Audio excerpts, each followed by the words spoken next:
Hey everybody, I'm Russo and I do a little work here and there. You are watching another episode of the Research Workshop, and we're moving into a topic that I've wanted to tackle for quite a while now. Puzzle boxes. Ah yes. And today we are looking at a design from Bruce Viney, the plans for which are free. If you go to his website, link in the description, also link to what I'd suppose is his YouTube, because you might as well, and there's a lot of interesting stuff there. So this is my version of QB1, of a long line of QBs, of course.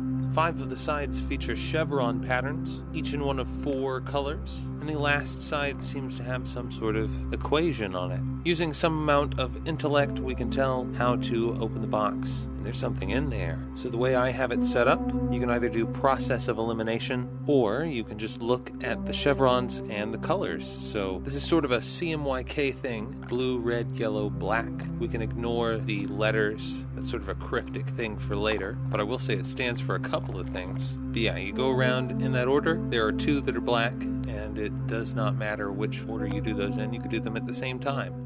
Take off the top, and there are dice inside. How exciting. So the idea of this puzzle in a campaign type setting would be sort of as a time machine. The way I imagine it working, once the party opens the box, which isn't that difficult, and dumps out the dice, the dungeon master would use the result of the dice to determine what year the party would be transported to. Don't know if that's correct or not. So the D20 would be the century, and the other 2 work exactly like you would expect them to, a number between 1 and 100. So you can get anywhere between the year 1 and the year 2000. So hopefully you can come up with some scale to make that work. Of course, there has to be a limitation to this. So my thought is that the puzzle would cease to function after the first time it is activated. Underneath the lid, there is an inscription in the standard galactic alphabet from Commander Keen, and it says, the equation is the answer. And while I'm not going to say exactly what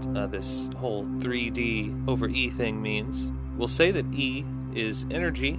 We might as well. And the 3D are the 3 dice inside, which coincidentally are the same colors as the characters on the outside. Blue, red, yellow with black, and white, of course, which results when you combine them all. It's a whole thing. But yeah, the E can be whatever you want it to be. It's basically a MacGuffin. Generally, my thought was that they need to return the dice to the inside and relock the box, and then put energy under it, right? 3 dice over energy seems to be what it says. But again, what that energy is sort of up to you. Whether they need to bring it to a particular location that is strong with magic or, whatever other force. Of course, you'll also notice I've done a bit of weathering with the Tamiya weathering powder that I discussed in another video. And I've made it look like the corners have been really hot at some point. There's sort of blues and reds in there and a bit of oil or grease or grime or whatever on the rest of it. It looks all right, but you have to apply a lot of pressure to the edges on the side panel, so some of the paint can come off, which isn't a huge deal. Just white underneath, which is a bright color, and the whole thing's shiny.